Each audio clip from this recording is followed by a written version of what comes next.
working my new vehicle, and he said, I believe they're the same, we can always have John check the part number.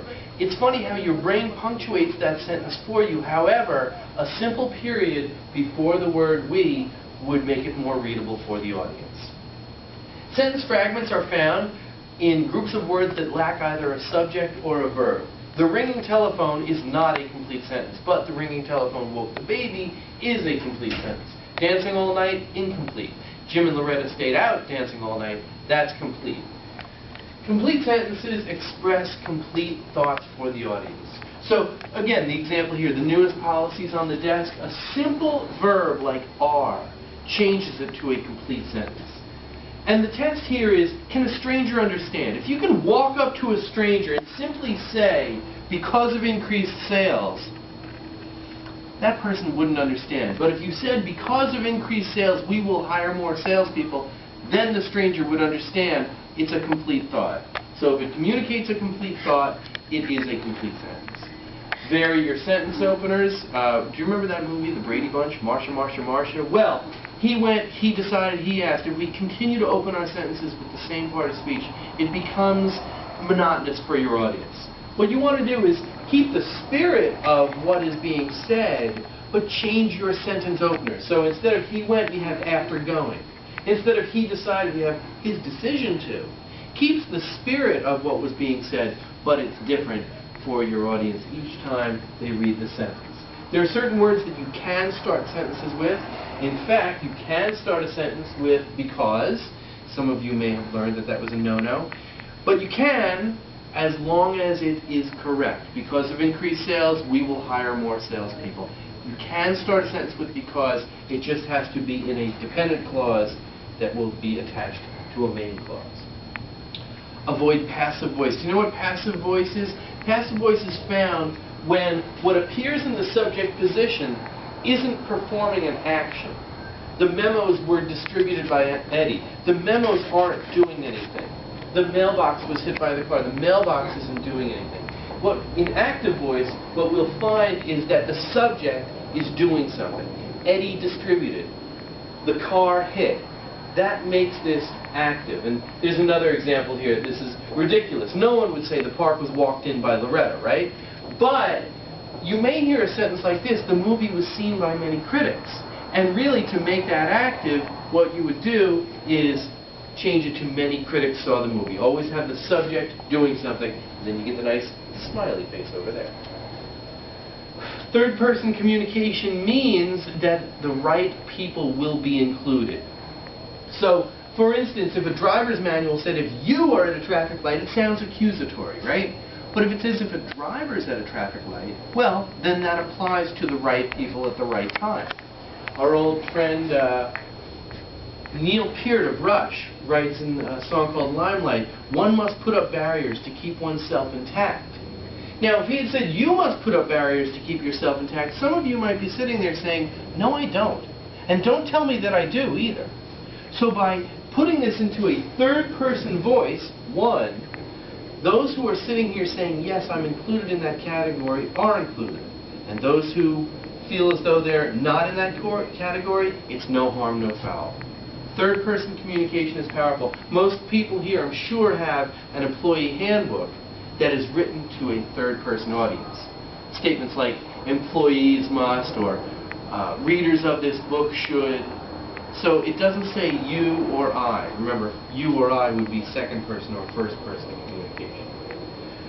Informal writing, just remember, kill all uses of slang. Of course, you wouldn't use the word kill.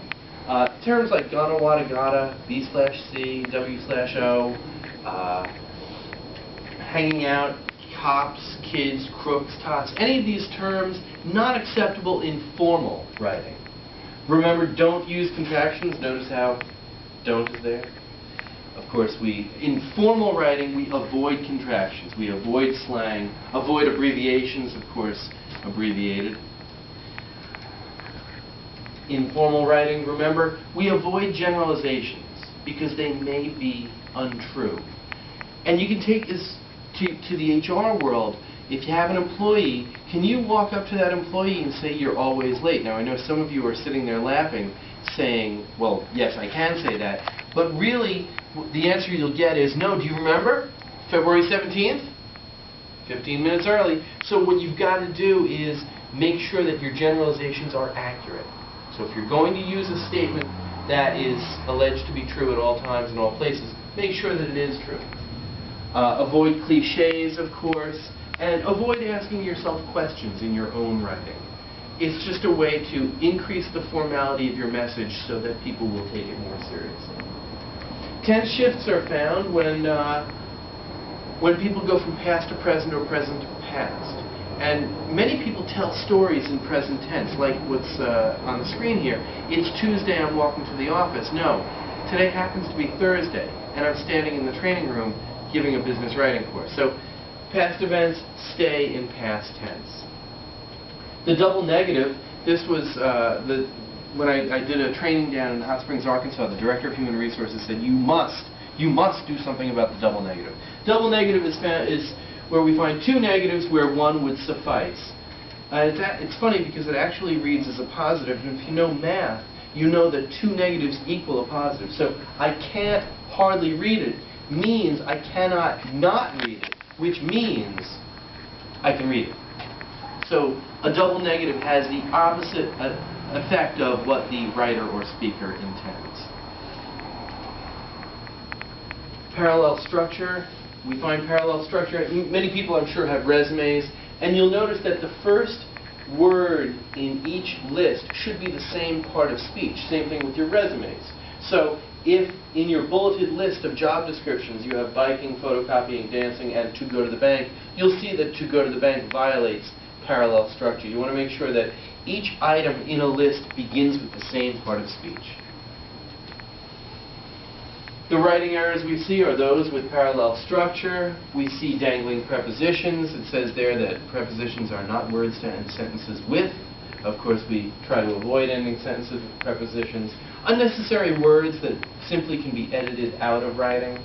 And we also see problems with compound adjectives. We know that these two words describe the noun, so they should be hyphenated. In-house training and learning styles inventory should be treated, learning styles should be treated as one word because both words describe that noun. Other typical writing errors we see are those with fragments or run-ons. We see proofreading problems, and I see this one quite frequently. I want you opinion, or can I borrow you car? And it's just a matter of typing too quickly, not putting the R on, and spell check won't pick it up. Misplaced modifiers are very funny. I hope you enjoy this part.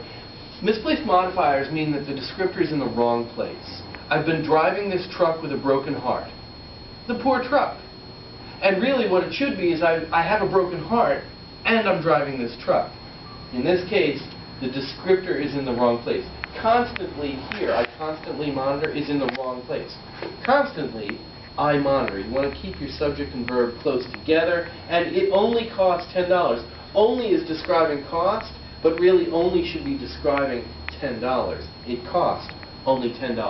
A few more misplaced modifiers for you from the Mary Poppins movie. Bert and Uncle Albert were floating on the ceiling of a room, and Bert says, speaking of names, I know a man with a wooden leg named Smith.